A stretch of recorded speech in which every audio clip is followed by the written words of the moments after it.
Good morning students and friends. हम ICAI के module से पेपर नंबर 3 पढ़ रहे हैं टैक्सेशन में। उसमें हम डायरेक्ट टैक्स पढ़ रहे हैं। 50 मार्क्स का चैप्टर 1 बेसिक कॉन्सेप्ट है।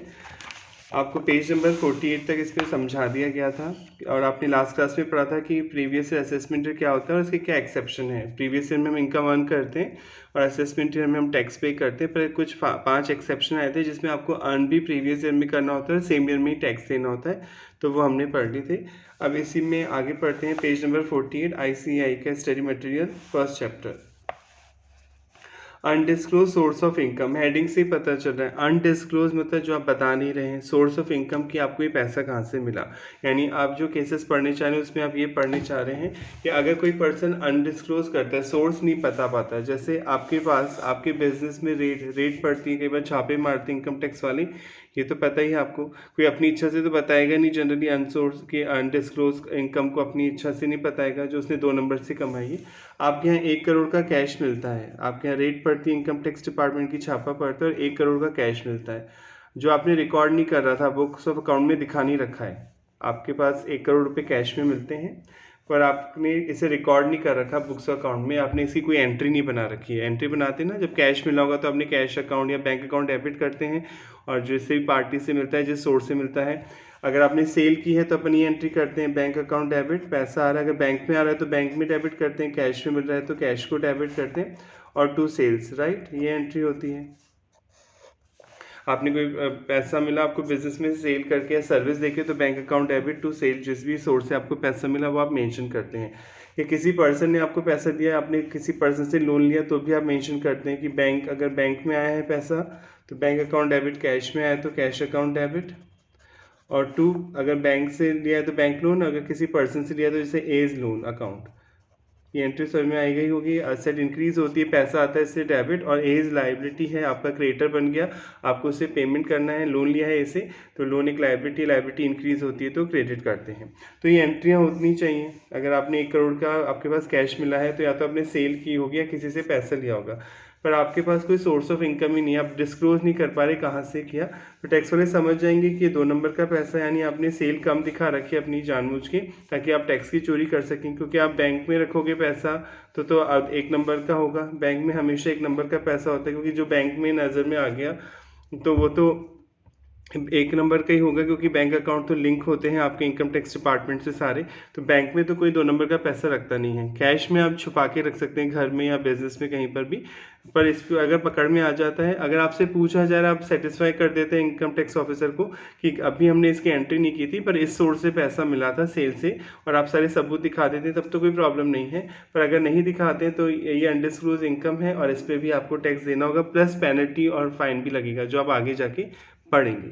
अभी हम ये समझ रहे हैं इस टॉपिक में कि कौन कौन से ऐसे केसेस हैं जहाँ पर आपने टैक्स वालों को अगर डिटेल प्रॉपर नहीं दी तो वो आपकी जो कैश आपके पास से मिला है, या कोई आपके पास कोई आइटम भी मिल सकता है, गिफ्ट वगैरह भी मिल सकता है, जैसे आपके पास से 2 करोड़ का गोल्ड मिला, अभी गोल्ड कहाँ से खरीदा इसका बिल दिखाइए, और वो पैसा कहाँ से आया खरीदने के लिए 2 करोड़, अगर आप वो भी नहीं बता पाएंगे तो ये भी इनकम मानी जाएंगी। तो ये केसेस आपको पढ़ने हैं। ये डायग्राम नहीं, इसके हेडिंग से समझ लेते हैं कि करके पढ़ लेते हैं टॉपिक्स को। सबसे पहले कैश क्रेडिट सेक्शन 16। अभी बताया आपके पास बहुत सारा कैश मिलता है आपकी बुक्स में, और अगर आप एक्सप्लेन नहीं कर पाते इनकम टैक्स डिपार्टमेंट को, इनकम टैक्स ऑफिसर को, कि ये पैसा कहाँ से मिल रहा है, तो ये अज्यूम किया जाएगा ये आपकी इनकम है और उस पर आपको टैक्स देना होगा। Where any sum is found, अगर आपके पास कोई पैसा मिलता है, credit in books of an assessee maintain for any previous year, आपकी बुक्स ऑफ अकाउंट्स के, and the assessee offer no explanation, यानी एंट्री है बुक्स ऑफ अकाउंट में पर आप बता नहीं पा रहे हैं पैसा आया कहाँ से, about the nature and source, और the explanation offered is not satisfactory, या आप जो एक्सप्लेनेशन दे रहे हैं, स्पष्टीकरण दे रहे हैं असेसिंग ऑफिसर को, वो सेटिस्फैक्ट्री नहीं, वो सेटिस्फाई नहीं हो रहा, उसे लग रहा है डाउट है, गलत है।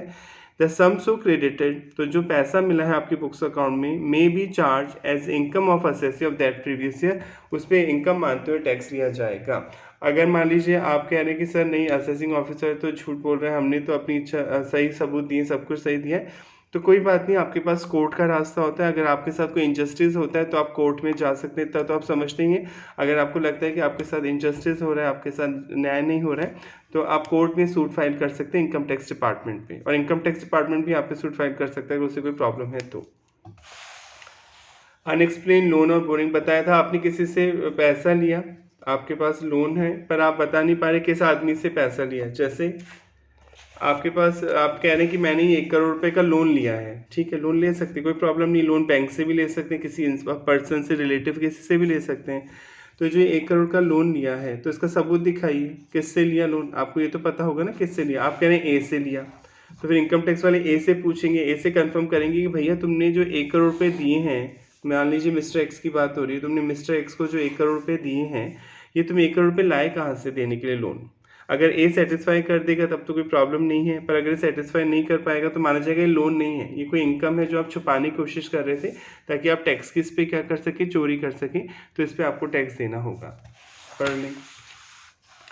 अनएक्सप्लेन लोन और borrowing where the sum so credited, जो पैसा मिला है कंसिस्ट ऑफ लोन, आप उसे लोन बता रहे हैं, बोरिंग और any such amount by what ever name called, चाहे आप किसी भी नाम से इसे पुकार लें, चिंकी पिंकी बबली वट एवर, नाम कुछ भी दे सकते हैं उसको। Any explanation offered by the assessee, जो आप एक्सप्लेनेशन दे रहे हैं टैक्स वालों को जो बता रहे हैं, in whose book such sum is credited, जिसकी बुक में ये पैसा मिला है, shall not be deemed to be satisfactory, पर वो सेटिस्फैक्ट्री नहीं लग रहा है, इनकम टैक्स वाले खुश नहीं है आपकी बात से, सेटिस्फाई नहीं है, अनलेस अगर ये दो कंडीशन आप पूरी कर देंगे तो कोई टैक्स नहीं देना पड़ेगा। The person in whose name such credit is recorded, जिस पर्सन के नाम से क्रेडिट रिकॉर्डेड, से आपने मिस्टर ए से लोन लिया तो आपने शो कर रखा है कि ए से लोन लिया, इसके नाम पे रिकॉर्ड है लोन आपका। In the books of such assessee also offer explanation, अब मिस्टर ए एक्सप्लेनेशन देगा about the nature and source of such sum credited, कि वो पैसा कहाँ से आया था। Such explanation in the opinion of the assessing officer has been found to be satisfactory, और ऑफिसर को वो उसका आंसर सही लगना चाहिए।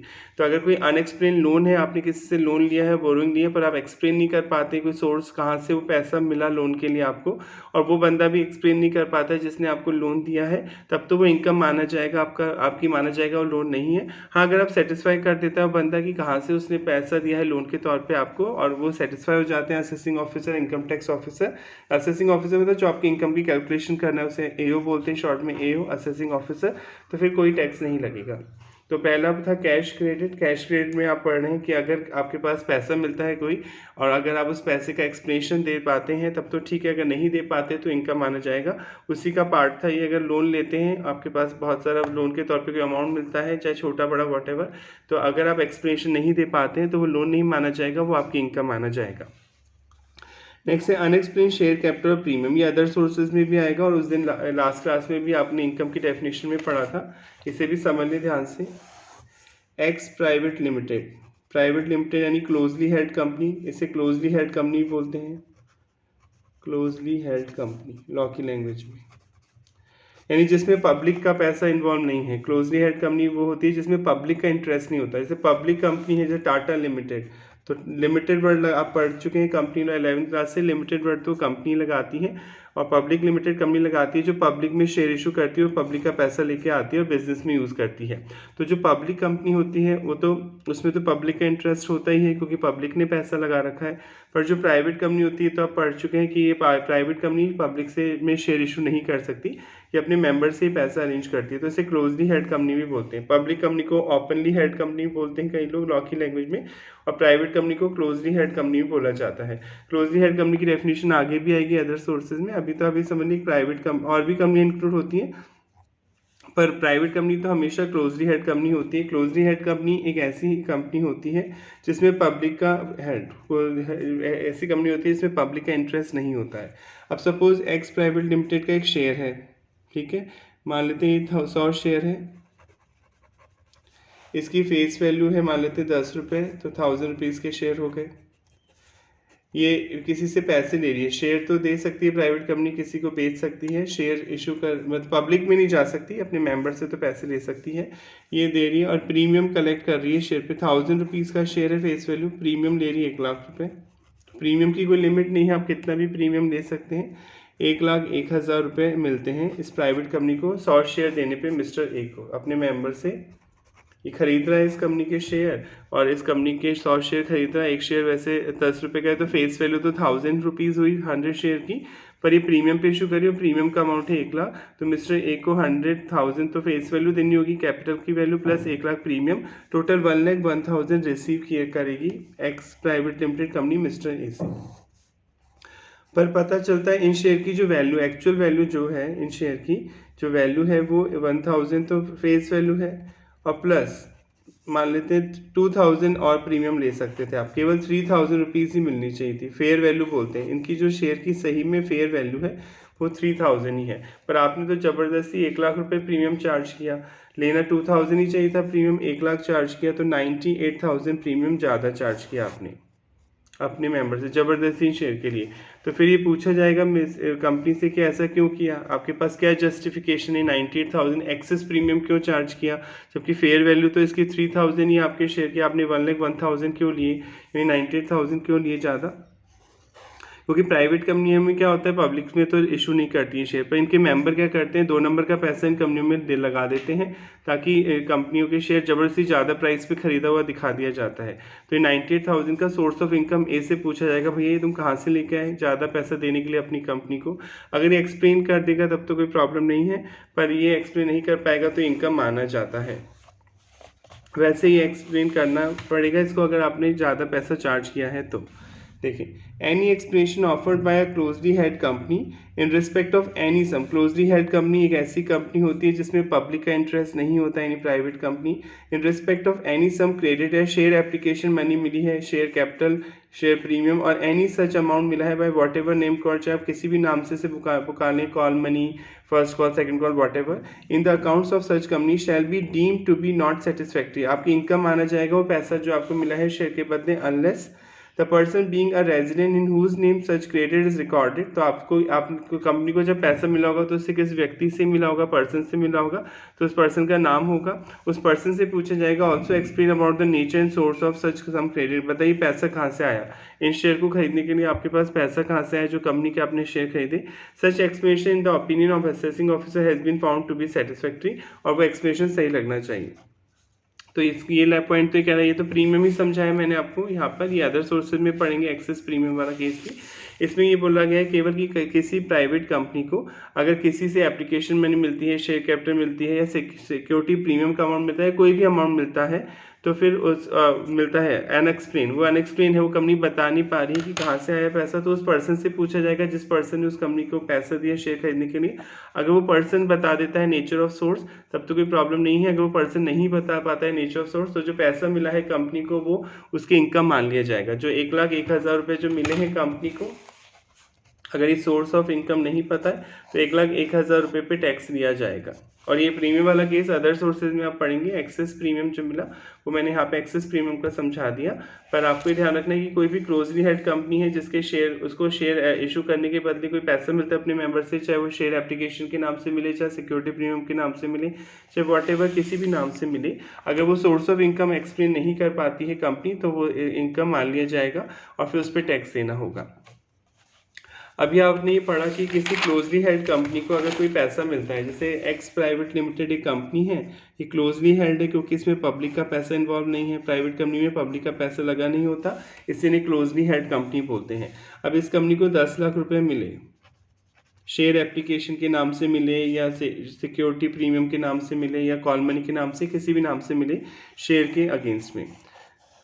तो अभी आपने पढ़ा कि अगर ये कंपनी एक्सप्लेन कर देती है कि पैसा किससे मिला, और जिस पर्सन से पैसा मिला जैसे मिस्टर ए, उससे पूछते हैं इनकम टैक्स वाले कि पैसा कहाँ से आया, ये भी एक्सप्लेन कर देता है, तो ये इनकम नहीं माना जाएगा, इस पर कोई टैक्स नहीं लगेगा। पर अगर एक्सप्लेन नहीं कर पाते सोर्स ऑफ इनकम की पैसा जो शेयर खरीदने के लिए पैसा लाए कहाँ से लाए, तो ये इनकम मान लिया जाएगा, राइट। पर ये रूल अप्लाई नहीं होगा वेंचर कैपिटल कंपनीज पे, वेंचर कैपिटल फंड और venture capital company. Google venture भी है आजकल, वेंचर कैपिटल फंड भी बोलते हैं, वेंचर कैपिटल कंपनीज भी बोला जाता है। अब ये क्या होती हैं, ये आप सेबी में पढ़ेंगे, अपने कंपनी लॉज में पढ़ेंगे आप सी इंटर में, कि वेंचर कैपिटल कंपनियां क्या होती हैं, ऐसी कंपनियां जो स्टार्टअप में पैसा लगाती हैं, स्टार्टअप या जिनमें हाई कैपिटल रिक्वायर्ड है, हाईली रिस्क इन्वॉल्व है, हाईली रिस्क वाली कंपनियां होती हैं या स्टार्टअप कंपनियां होती हैं जिनमें ग्रोथ पोटेंशियल ज़्यादा होता है, फ्यूचर में उनसे इनकम कमाने के चांसेस ज़्यादा होते हैं, तो ऐसी कंपनियों के लिए एक वेंचर कैपिटल फंड होता है। जैसे आप शार्क टैंक का भी आपने देखा हो, शार्क टैंक सोनी टीवी पे आता है। शार्क टैंक में क्या होता है, जो शार्क बैठे होते हैं सामने, जो बिजनेस एंटरप्रेन्योर होते हैं फेमस, उनके सामने आप अपना आइडिया प्रेजेंट करते हैं और अगर उनको आपका आइडिया पसंद आता है तो वो आपके बिजनेस में इन्वेस्ट करते हैं, तो ये वेंचर कैपिटल कंपनियां कहलाती हैं, वेंचर कैपिटल फंड या वेंचर कैपिटल कंपनियां। जैसे मान लीजिए किसी शार्क ने एक्स प्राइवेट लिमिटेड को 10 लाख रुपए दिए, पैसा लगाया, शेयर शेयर मिलते हैं ना आपको, आप उसमें सुनते होंगे ना शार्क टैंक में, वो आपसे पूछता है कितनी इक्विटी देंगे, इक्विटी मतलब शेयर में कितना पार्टिसिपेशन होगा। तो किसी शार्क ने आपकी कंपनी में 10 लाख रुपए लगाए। अब ये 10 लाख रुपए कहाँ से आए, क्यों आए, ये नहीं पूछा जाएगा। इनकम टैक्स ऑफिसर ये नहीं पूछ सकता। ये रूल वेंचर कैपिटल फंड पे अप्लाई नहीं होता, वेंचर कैपिटल फंड कंपनीज पे अप्लाई नहीं होता।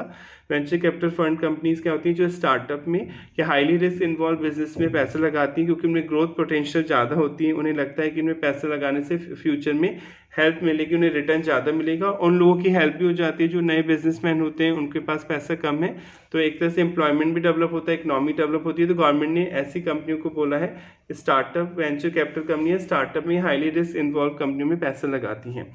तो जब ये किसी कंपनी में पैसा लगाती है तो इनसे कोई सोर्स ऑफ इनकम नहीं पूछा जाता, ये कहाँ से ला रही है, कैसे ला रही है, वो इनकी हेडेक है।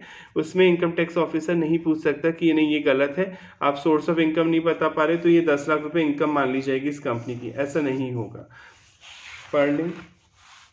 Non applicability to venture capital fund और venture capital company. Venture capital fund बोले, वेंचर कैपिटल कंपनी ऐसी कंपनी होती हैं जो स्टार्टअप में हाईली रिस्क इन्वॉल्व बिजनेस में पैसा लगाती हैं, जिनमें ग्रोथ पोटेंशियल ज़्यादा होता है।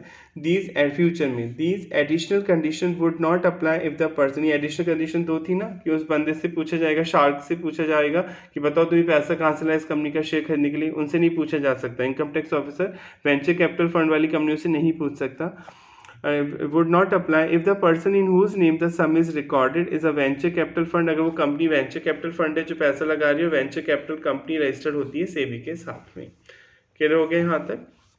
फटाफट इस पॉइंट को दोबारा समझाता हूँ। अगर किसी क्लोजली हेड कंपनी यानी किसी प्राइवेट कंपनी को शेयर इशू करने के बदले अपने मेंबर को शेयर जब वो अलॉट कर रही है, शेयर एप्लीकेशन मनी मिलती है, शेयर कैपिटल मनी मिलती है, या शेयर प्रीमियम का पैसा मिलता है, किसी भी नाम से कोई पैसा मिलता है, चाहे आप फर्स्ट कॉल बोल लें, सेकेंड कॉल बोल लें, और वो पैसा अगर वो बता नहीं पाती है कि सोर्स ऑफ इनकम डिस्क्लोज नहीं कर पाती कहाँ से आ रहा है पैसा, तो वो उसकी इनकम मान लिया जाएगा। पर अगर ये दो कंडीशन पूरी हो जाती है तो इनकम नहीं माना जाएगा। जिस पर्सन से पैसा मिला, अगर वो पर्सन सोर्स ऑफ इनकम बता देता है कि किस सोर्स से पैसा आया था और उसने इस सोर्स का पैसा इस्तेमाल करके शेयर खरीदे, तो नहीं टैक्स देना होगा और असेसिंग ऑफिसर सेटिस्फाई होना चाहिए। पर ये रूल जो है वो वेंचर कैपिटल फंड और वेंचर कैपिटल कंपनी पे अप्लाई नहीं होता। यानी वेंचर कैपिटल फंड वाली कंपनी और वेंचर कैपिटल कंपनी जो सेबी के अकॉर्डिंग रजिस्टर होती हैं, वो किसी कंपनी के शेयर खरीदती हैं, क्लोजली हेड कंपनी के शेयर खरीदती हैं, तो उन्हें सोर्स ऑफ इनकम डिस्क्लोज नहीं करना होता कि वो पैसा कहाँ से ला रही हैं उस कंपनी के शेयर खरीदने के लिए। नेक्स्ट, तो ये कैश क्रेडिट वाला टॉपिक खत्म हो गया। सेक्शन 68 ये बोलता था कि अगर आपके पास कोई कैश मिलता है, कोई फंड मिलता है और आप उसका सोर्स ऑफ इनकम एक्सप्लेन नहीं कर पाते कि किस सोर्स से वो पैसा आपके पास आ रहा है, तो वो आपकी इनकम मान लिया जाएगा। इसमें पहला पॉइंट था अनएक्सप्लेन लोन और बोरिंग। अगर आप कोई लोन लेते हैं, किसी से कोई उधार करते हैं पैसा, पर आप बता नहीं पाते हैं कि किससे उधार किया, और वो पर्सन भी नहीं बता पाता जिसने आपको पैसा दिया कि कहाँ से लेके आया वो पैसा, तो वो आपकी इनकम मान लिया जाएगा। इसी तरह अगर कोई क्लोजली हेड कंपनी है जिसमें पब्लिक का इंटरेस्ट नहीं है, यानी प्राइवेट कंपनी की बात हो रही है, क्लोजली हेड, वो अपने मेंबर को शेयर अलॉट करती है, उसके बदले कोई शेयर एप्लीकेशन मनी लेके आती है, कोई सिक्योरिटी प्रीमियम लेके आती है, कोई किसी भी नाम से कोई पैसा लेके आती है अपनी शेयर के बदले, और वो सोर्स ऑफ इनकम नहीं बता पाता है वो बंदा जिससे पैसा लेके आया जा रहा है, तो वो शेयर एप्लीकेशन मनी या शेयर कैपिटल का अमाउंट जो है, जो सिक्योरिटी प्रीमियम का अमाउंट है, वो उस कंपनी की इनकम मान लिया जाएगा। पर अगर वो बता देगा तो ऐसा नहीं होगा। और ये रूल वेंचर कैपिटल फंड और वेंचर कैपिटल कंपनी जो सेबी के अकॉर्डिंग रजिस्टर्ड होती है उन पे अप्लाई नहीं होता। यानी वेंचर कैपिटल कंपनी या वेंचर कैपिटल फंड किसी क्लोजली हेड कंपनी को पैसा दे रहा है तो उसे सोर्स ऑफ इनकम डिस्क्लोज नहीं करना होता कि कहाँ से लेके आ रहा है वो पैसा शेयर खरीदने के लिए। Second section 69 unexplained investment. नाम से पता चल रहा है, सपोज आपके यहाँ इनकम टैक्स डिपार्टमेंट की रेट पड़ती है और आपकी बुक्स में रिलायंस कंपनी के खरीदे गए 10 करोड़ के शेयर मिलते हैं। सपोज 10 करोड़ के शेयर खरीदे आपने रिलायंस लिमिटेड के, ठीक है, तो आपसे पूछा जाएगा 10 करोड़ कहाँ से आए शेयर खरीदने के लिए। जो आपने शेयर खरीदे हैं, इनको 10 करोड़ रुपए के जो शेयर खरीदे आपने, इनको खरीदने के लिए 10 करोड़ लाए कहाँ से आपने कितना सेल किया, परचेज किया, देखेंगे आपके रिकॉर्ड। अगर आप बता देंगे कि 10 करोड़ यहाँ से आए हैं और वो सेटिस्फाई हो जाएगा तब तो ठीक है, नहीं तो माना जाएगा 2 नंबर की इनकम है, आपने छुपाई है इनकम, टैक्स नहीं देना चाहते हैं, तो इस 10 करोड़ रुपये इनकम मानते हुए टैक्स लिया जाएगा। Where in the financial year immediately preceding the assessment year. Preceding मतलब पहले, फाइनेंशियल ईयर मतलब प्रीवियस ईयर की बात हो रही है, simple. Where in the previous year the assessee has made investment, आपने प्रीवियस ईयर में कोई इन्वेस्टमेंट किया था, which are not record in the books of account, आपने बुक्स ऑफ अकाउंट में रिकॉर्ड नहीं किया। And the assessee offer no explanation about the nature, आप बता भी नहीं पाते पैसा कहाँ से आया इन्वेस्टमेंट करने के लिए। And the source of investment नहीं बता रहे, और explanation offered is not satisfactory in the opinion of the assessing officer, या जो एक्सप्लेनेशन दे रहे हैं वो असेसिंग ऑफिसर के अकॉर्डिंग सही नहीं है। द वैल्यू ऑफ इन्वेस्टमेंट, जो जितनी वैल्यू क्या वो आपने इन्वेस्टमेंट किया है, आर टैक्स, उस पर टैक्स दिया जाएगा एज डीम्ड इनकम, ये मानते हुए कि वो इनकम है, इन्वेस्टमेंट नहीं है, of the assessee of such financial year. Section 69 complete होता है। अनएक्सप्लेन इन्वेस्टमेंट, यानी अगर आपने कोई इन्वेस्टमेंट किया है किसी पैसे से और आप उस पैसे का सोर्स नहीं बता पाते कि वो पैसा कहाँ से लेके आए थे इन्वेस्टमेंट करने के लिए, तो उस इन्वेस्टमेंट को इन्वेस्टमेंट ना मान के आपकी डीम मतलब इनकम मान लिया जाएगा और उस पर आपको टैक्स देना होगा। तो पहला था कैश क्रेडिट, अगर कैश मिलता है तो भी इनकम है अगर एक्सप्लेन नहीं कर पाते, सेक्शन 68। दूसरा था अनएक्सप्लेन इन्वेस्टमेंट, अगर आप इन्वेस्टमेंट को एक्सप्लेन नहीं कर पाते, section 69। Unexplained money etcetera, section 69A। इसमें मनी में तो कैश भी आएगा और सारी ज्वेलरी भी आ गई, कोई आपके पास कीमती वस्तु मिलती है, कोई बहुत ज़्यादा महंगा सामान मिलता है, तो अगर आप उसको बता देते हैं टैक्स वालों को कि मैंने इस पैसे से ख़रीदा है, वो खुश सेटिस्फाई हो जाते हैं, तब तो कोई टैक्स नहीं लगेगा। पर अगर आप एक्सप्लेन नहीं कर पाते सोर्स ऑफ इनकम की किस पैसे से लेके आपने वो गोल्ड खरीदा, डायमंड खरीदा, तो वो आपके लिए इनकम माना जाएगा। Where in any financial year, यानी previous year, the assessee is found to be the owner, आप ऑनर हैं किसकी, कोई मनी मिलता है, कोई पैसा मिलता है आपके पास, बुलियन मतलब गोल्ड बार, जो गोल्ड बिस्किट होते हैं, बुलियन गोल्ड बार, ज्वेलरी मिलती है, कोई अदर वैल्यूएबल आर्टिकल, कोई कीमती वस्तु मिलती है, and the same is not recorded in the books of account, और आपने उसकी कोई एंट्री नहीं कर रखी, यानी छुपा रखा है उसको, और रेट पड़ती है जब इनकम टैक्स डिपार्टमेंट की, तब उन्हें पता चलता है कि आपके पास इतनी महंगी महंगी चीज़ें हैं। And the assessee offer no explanation, और आप बता नहीं पाते कि ये पैसा कहाँ से आ रहा है इन चीज़ों को खरीदने के लिए, about the nature and source of acquisition of such money, कि किस पैसे से आपने मनी, बुलियन एटसेट्रा खरीदा, और explanation offered is not satisfactory, या जो आप एक्सप्लेनेशन दे रहे हैं वो उन्हें सही नहीं लग रहा है। In the opinion of the assessing officer, जो असेसिंग ऑफिसर की opinion, the money and the value of bullion etcetera may be deem to be the income of the assessee for such financial, तो वो जो gold की value है, जो jewellery की value है, जो पैसा आपके पास मिला, वो आपकी इनकम मानी जाएगी। तो अनडिस्क्लोज इनकम में फर्स्ट पॉइंट था कैश क्रेडिट, सेक्शन 68। दूसरा पॉइंट था अनएक्सप्लेन इन्वेस्टमेंट, सेक्शन 69। तीसरा पॉइंट था unexplained money sector, section 69A। Next है amount of investment etcetera not fully disclosed in the books of account, section 69B। Heading से पता चल रहा है नॉट फुली डिस्क्लोज, आपने 10 करोड़ के शेयर खरीदे पर बुक्स में केवल 7 करोड़ के दिखाए, 3 करोड़ के शेयर नहीं दिखा रखे वैल्यू, ये छुपा रखे, यानी खरीदे 10 करोड़ के शेयर हैं, बुक्स में दिखा रखे कि 7 करोड़ के खरीदे, 3 करोड़ रुपए के शेयर की वैल्यू, जो इन्वेस्टमेंट आपने किया शेयर में, लैंड में, किसी में भी, ये छुपा रखी है। तो वो टैक्स वाले पूछेंगे 3 करोड़ जब खरीदे 10 करोड़ के हैं तो वैल्यू 7 करोड़ क्यों दिखा रखी है, 3 करोड़ कहाँ से आया पैसा तुम्हारे पास खरीदने के लिए। अगर आप बता देंगे तब तो कोई दिक्कत ही नहीं है कि आपसे गलती हो गई, एंट्री नहीं हुई, वॉट एवर रीज़न। पर अगर नहीं बता पाते तो माना जाएगा 3 करोड़ रुपए आपकी 2 नंबर की इनकम है, जो आप छुपाना चाहते थे, टैक्स नहीं देना चाहते थे इस पर, और इस पर ये टैक्स लिया जाएगा इनकम मानते हुए, डिफरेंस अमाउंट निकाला जाएगा। Where in any financial year the previous year the assessee has made investment, आपने कोई इन्वेस्टमेंट किया है और is found to be the owner, या फिर आप ऑनर हैं किसके, बुलियन, कोई फाउंड टू मतलब पता चलता है आपके पास ये चीज़ें हैं, कोई बुलियन है, गोल्ड बार या गोल्ड बिस्किट, ज्वेलरी है, अदर वैल्यूएबल आर्टिकल है, कोई कीमती वस्तु है, and the assessing officer find that, assessing officer को पता चलता है द अमाउंट स्पेंड, की जो पैसा आपने खर्च किया है ऑन मेकिंग सच इन्वेस्टमेंट, इन इन्वेस्टमेंट को करने पर, और इन एक्वायरिंग सच आर्टिकल, इन आर्टिकल को एक्वायर करने पर, एक्सीड द अमाउंट, वो ज़्यादा है, यानी आपने खर्चा ज़्यादा किया है और दिखाया कम है, record in the books of account maintain by assessee, यानी आप रिकॉर्ड तो 7 करोड़ करा है पर खरीदे 10 करोड़ के शेयर हैं, and he offer no explanation for the difference और द एक्सप्लेनेशन, जो डिफरेंस है आपका उसके पास, आपके पास कोई उत्तर ही नहीं, कोई आंसर नहीं है, या और एक्सप्लेनेशन ऑफर्ड इज अनसेटिस्फैक्ट्री, या जो आप एक्सप्लेनेशन दे रहे हैं वो सही नहीं है, in the opinion of the assessing officer के ओपिनियन में, such excess may be deem to be income of the assessee for such financial year. तो वो जो 3 करोड़ रुपए जो आप नहीं बता पा रहे, 10 करोड़ का इन्वेस्टमेंट किया, 7 करोड़ दिखाए बुक्स में, तो 3 करोड़ नहीं बता पाए, तो ये डिफरेंस अमाउंट आपके लिए क्या होगा, टैक्सेबल हो जाएगा। एग्जाम्पल भी दे रखा है, if the assessee is found to be the owner of say 300 gram gold, आपके पास गोल्ड मिलता है सोना, market value of which rupees 25,000, इस गोल्ड की वैल्यू है 25,000 during the financial ending 31 March 2024 को, but he has recorded to have spend rupees 15,000 acquiring it, पर आप कह रहे हैं कि आपने 15,000 में ही खरीदा है। ऐसा नहीं हो सकता, जब मार्केट में 25,000 की मिल रही कोई चीज़ तो 15 में कैसे मिल गई आपको। If the assessing officer can add 10,000, तो डिफरेंस जो है आप कम वैल्यू जो दिखा रहे हैं 10,000, that is the different of market value of such gold and rupees 15,000 as the income, ये 10,000 रुपये आपकी इनकम मानी जाएगी असेसी की। If the assessee offer no satisfactory explanation thereof, अगर आप सही उत्तर नहीं दे पाते हैं तो ये आ गया क्या, अनडिस्क्लोज सोर्स ऑफ इनकम इसलिए पढ़ाई जाती है कि अगर कोई कहीं से आपको इनकम मिल रही है, सोर्स ऑफ इनकम है, आप उसे अनडिस्क्लोज करते हैं, छुपाते हैं, आप प्रॉपर एक्सप्लेनेशन नहीं दे पाते, तो ये आपकी इनकम मानी जाती है। इसमें था पहला पॉइंट कैश क्रेडिट, सेक्शन 68 आपने पढ़ लिया कि अगर आप कैश मिला है उसको एक्सप्लेन नहीं कर पाते। सेकंड पॉइंट था unexplained investment, section 69। Third point था unexplained money, section 69A। Fourth point था amount invested fully not fully disclosed, section 69B। Next है अनएक्सप्लेन एक्सपेंडिचर, सेक्शन 69C। ये भी समझ लें। P&L अकाउंट तो आप समझते हैं, प्रॉफिट एंड लॉस अकाउंट अपन बनाते हैं प्रॉफिट और लॉस कैलकुलेट करने के लिए। तो क्रेडिट साइड में तो इनकम्स लिखते हैं, इस साइड की क्या सेल हुई, ये इतनी इनकम हुई, इस साइड हम एक्सपेंस लिखते हैं, राइट। और अगर एक्सपेंस ज़्यादा होते जाएंगे तो इनकम कम होती जाएगी। आपकी ये इनकम साइड है, क्रेडिट साइड, CR मतलब क्रेडिट रिकॉर्ड, DR की फुल फॉर्म डेबिट रिकॉर्ड, तो ये डेबिट में एक्सपेंस आप लिखते जाएंगे।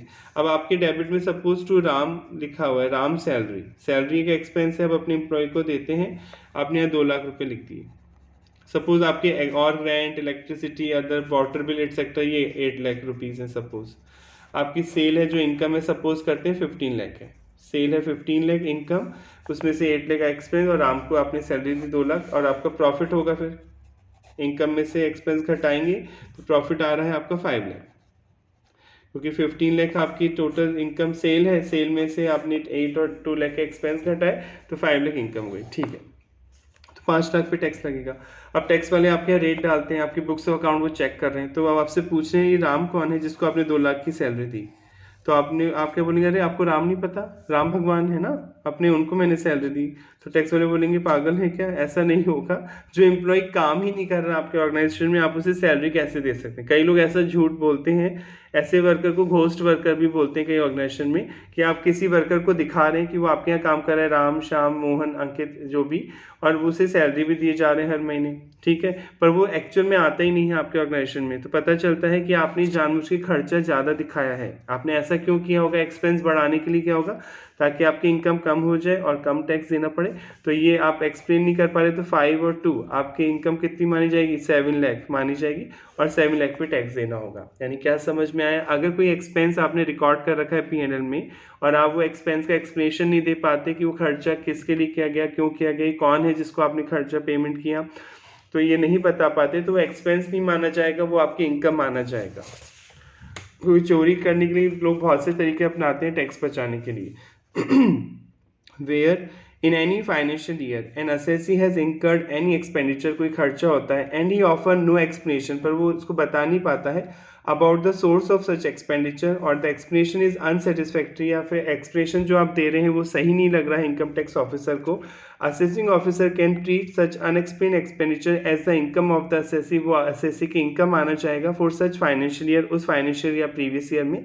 Such unexplained expenditure which is deemed to be the income of the assessee shall not be allowed as a deduction under any other head, और इसे कहीं और जो खर्चा 2 लाख का आप झूठ बोल रहे थे, इसे कहीं और से घटाया भी नहीं जाएगा, कोई डिडक्शन नहीं दी जाएगी किसी भी हेड से। हेड ऑफ इनकम पढ़े थे ना आपने, income from salary, income from house property, income from business and profession, income from capital gain, और जिन चारों में नहीं आता इनकम फ्रॉम अदर सोर्सेज, तो इस खर्चे को कहीं से भी घटाया नहीं जाएगा, क्योंकि वो खर्चा ही नहीं है, क्योंकि आप एक्सप्लेन नहीं कर पा रहे। सेक्शन 69C भी पूरा हो जाता है। तो अनडिस्क्लोज इनकम में पहला पॉइंट था कैश क्रेडिट, सेक्शन 68। दूसरा पॉइंट था अनएक्सप्लेन इन्वेस्टमेंट, सेक्शन 69। तीसरा पॉइंट था unexplained money, section 69A। Next point था 4th section amount of investment not fully disclosed, section 69B। Next था अनएक्सप्लेन एक्सपेंडिचर, सेक्शन 69C। और लास्ट पॉइंट है 6 amount borrowed और repaid हुंडी, section 69D। अभी हुंडी क्या होती है, हुंडी एक संस्कृत वर्ड है। जैसे BRBP तो आप समझते हैं, बिल्स रिसीवर और bills payable.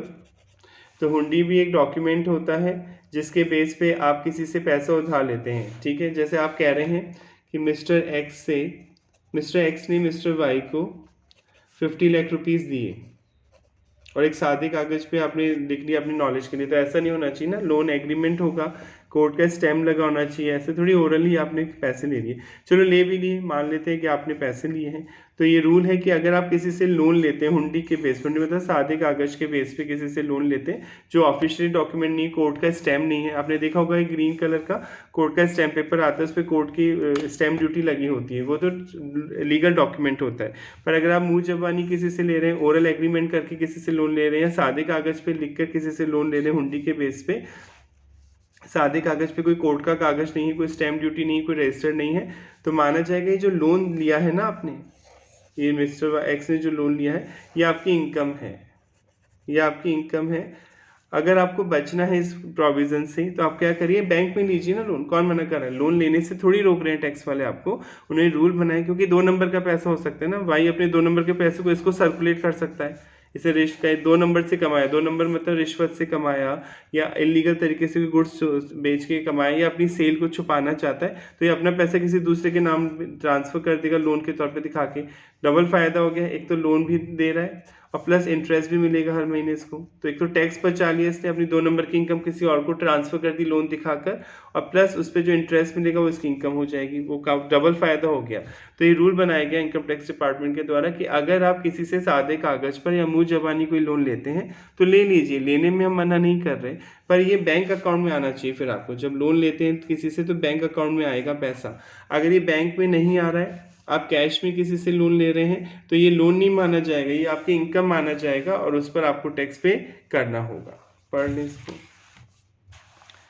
Where any amount is borrowed, आपने कोई पैसा उधार लिया है, ऑन हुंडी मतलब नॉर्मल कागज़ के बेस पे मुँह जबानी, और any amount due thereon, any amount due क्या होगा, उस पर इंटरेस्ट ही होगा, जब लोन पे तो इंटरेस्ट दिया जाता है। इज रीपेड, जो आप रीपे करने जा रहे हैं, अदर देन, अगर आपने ऐसे रीपे कर दिया, आपने किसी से लोन लिया या तो लोन लिया है, लोन रीपे करने जा रही है, उस पर कोई अमाउंट क्या होगा, इंटरेस्ट, एनी अमाउंट मतलब इंटरेस्ट की बात हो रही है, कोई इंटरेस्ट ड्यू वो पे करने जा रहे हैं थ्रू एन अकाउंट पे चेक। अगर आपने अदर दिन मतलब अकाउंट पे चेक से दिया हो, drawn on bank, the amounts of borrowed और repaid shall be deemed. Other than लिखा है, देखिए ये लाइन कॉमन यहाँ पे है, मतलब ये क्या पॉइंट ये कह रहा है कि अगर आपने किसी से लोन लिया है हुंडी के बेस पे, मुँह जबानी या सादे कागज़ के बेस पे जो लीगल रजिस्टर्ड कोई डॉक्यूमेंट नहीं है, और आप उसे बैंक अकाउंट से पे नहीं कर रहे, अकाउंट पे चेक से पे नहीं करें, अदर दिन लिखा है, अदर दिन अकाउंट पे चेक क्या होगा, कैश में पे कर रहे हैं, द अमाउंट्स ऑफ बोरोड और repaid shall be deemed to be the income of the person borrowing और repaying for the previous year in which such amount was borrowed और रीपेड एज द केस में be. तो जब आप कमाने देने जाएंगे पेमेंट, जब भाई ने पैसा दिया आपको तो भाई को 50 लाख रुपये ट्रांसफ़र करेंगे, पेमेंट जब करेंगे लोन का 50 लाख का, अगर अभी अकाउंट पे चेक से कर देते हैं, अकाउंट पे चेक समझते हैं, चेक तो आप समझते ही हैं, चेक ये ऐसा होता है, इस पे अकाउंट पे ऐसे 2 लाइनें खर्च के कई बार लोग अकाउंट पे लिख देते हैं। अकाउंट पे का मतलब जिस बंदे का नाम है इस चेक पे उसी को होगा पेमेंट, या अकाउंट पे चेक होता है, ठीक है। तो अगर आप अकाउंट पे चेक से पेमेंट कर रहे हैं जो लोन लिया है आपने, या उस लोन पे कोई इंटरेस्ट आपको देना है, अकाउंट पे चेक या ऑनलाइन भी कर सकते हैं आजकल, ये बैंक यानी सिंपल लॉजिक है, बैंक के थ्रू जाना चाहिए पैसा। अगर ऑनलाइन नहीं दे रहे हैं, आप अकाउंट पे चेक से नहीं दे रहे हैं, आप कैश में दे रहे हैं, तो जो पैसा आप पेमेंट कर रहे हैं लोन के नाम से, इंटरेस्ट के नाम से, वो इनकम माना जाएगा आपकी। अमाउंट वॉज माना जाएगा to be the income of the person borrowing और repaying for the previous year in which the amount was borrowed और repaid as the case may be. However where any amount borrowed on a hundi, अगर हुंडी के base पे कोई loan ले रहे हैं, has been deemed to be the income of any person, he will not be again liable to assess in respect of such amount on repaid of such income. Obviously double tax थोड़ी लगेगा। मान लीजिए मैंने एक बार cash में loan पे कर दिया 10 लाख का, अभी आपने पढ़ा आप किसी से लोन लेते हैं, उधार पैसा लेते हैं, और अगर आप कैश में पेमेंट कर देते हो उस पैसे का, तो वो कैश पेमेंट आपकी इनकम माना जाएगा, इस पर टैक्स लगेगा। अब आपने इस पर टैक्स ले लिया 10 लाख रुपये जो मैंने कैश में पेमेंट किया, तो इस पर दोबारा थोड़ी टैक्स लोगे, बाद में एक बार ही तो टैक्स लोगे, डबल टैक्स थोड़ी लोगे इस इनकम पर। The amount repaid shall include interest paid on the amount borrowed, interest का पेमेंट भी होगा, तब भी ये रूल अप्लाई होगा। इसको समझ लें वापस से, अगर आप किसी से लोन लेते हैं, आपने किसी से लोन लिया, लोन लेने को मना नहीं करते हैं टैक्स वाले, ले सकते हैं किसी से भी, पर जब आप पेमेंट करने जाएंगे, उसका पेमेंट करेंगे उसका, तो आप कैश में नहीं कर सकते, बस सिंपल लॉजिक ये है। कैश में नहीं करना है, या तो आपको बैंक से के थ्रू करना है यानी ऑनलाइन, या चेक देना है। चेक भी कौन सा, अकाउंट पे ही चेक। बियरर चेक नहीं होना चाहिए, एक बियरर चेक होता है। बियरर चेक मतलब जिसपे किसी का नाम नहीं होता है, साइन होते हैं और अमाउंट भी लिखा हो सकता है, नहीं भी लिखा हो सकता है। बियरर चेक जिसपे किसी का नाम नहीं, कोई भी अपना नाम लिख के उस चेक को कैश में कन्वर्ट करवा सकता है, बैंक से पैसा निकाल सकता है। तो बियरर चेक नहीं होना चाहिए, हमेशा जो अकाउंट पे ही चेक होना चाहिए। अगर आप या तो अपने अकाउंट पे ही चेक से पेमेंट किया हो या बैंक से पेमेंट किया हो लोन का, तो फिर वो लोन माना जाएगा, फिर कोई इनकम नहीं। लोन चुकाना कोई इनकम थोड़ी है। पर अगर आप कैश में पेमेंट कर रहे हैं, किसी लोन का 10 लाख का कैश में लिया था, कैश में पेमेंट कर रहे हैं आप ये लोन, तो ये लोन नहीं माना जाएगा, ये आपकी इनकम माना जाएगा और इस पर आपको टैक्स देना होगा। ऐसा रूल इसलिए बनाया गया है कि लोग टैक्स की चोरी के लिए ऐसा कर सकते हैं, टैक्स बचाने के लिए आप ऐसा कर सकते हैं। जैसे वाई से आपने लोन लिया था, आप कह रहे हैं मैंने वाई से 50 लाख का लोन लिया था, ठीक है ले लो, लोन लेने में कोई दिक्कत नहीं है। पर अभी लिया ही नहीं था लोन, बस ऐसे बोल दिया मुँह ज़बानी कि वाई से लोन लिया, ठीक है, लोन लेने में कोई प्रॉब्लम थोड़ी, किसी से भी ले सकते हैं, रिलेटिव, फ्रेंड, बैंक, वॉटेवर। अब जब आप इसका पेमेंट करने जा रहे हैं ना, तो बैंक से ही करना। अगर आप कैश में पेमेंट कर रहे हैं तो मान जाएगा आप अपना इनकम बचाने के लिए अपना पैसा किसी और को ट्रांसफर कर रहे हैं, फिर वो ये मानेंगे टैक्स वाले। अगर बैंक के थ्रू पेमेंट हो रहा है, अकाउंट पे चेक से हो रहा है, तब तो कोई प्रॉब्लम नहीं है, तब तो वाई के पास आ रहा है पैसा सच में ही। पर ये आप ऐसे ही कैश में दे रहे हैं तो ये आपकी इनकम माना जाएगा आप टैक्स चोरी करने के लिए अपना पैसा किसी और के नाम ट्रांसफर कर रहे हैं। तो ये टॉपिक कवर हो जाता है पूरा। अनडिस्क्लोज इनकम में आपने पढ़ लिया, 6 पॉइंट आते हैं कि इन केसेस में क्या होगा कि अगर आप सोर्स ऑफ इनकम नहीं बता पाते हैं कि कहाँ से पैसा आ रहा है, तो आपको वो आपकी इनकम माना जाएगा, उस पर टैक्स देना होगा। सबसे पहला पॉइंट था कैश क्रेडिट, सेक्शन 68, आपके पास कैश मिलता है और आप एक्सप्लेन नहीं कर पाते हैं।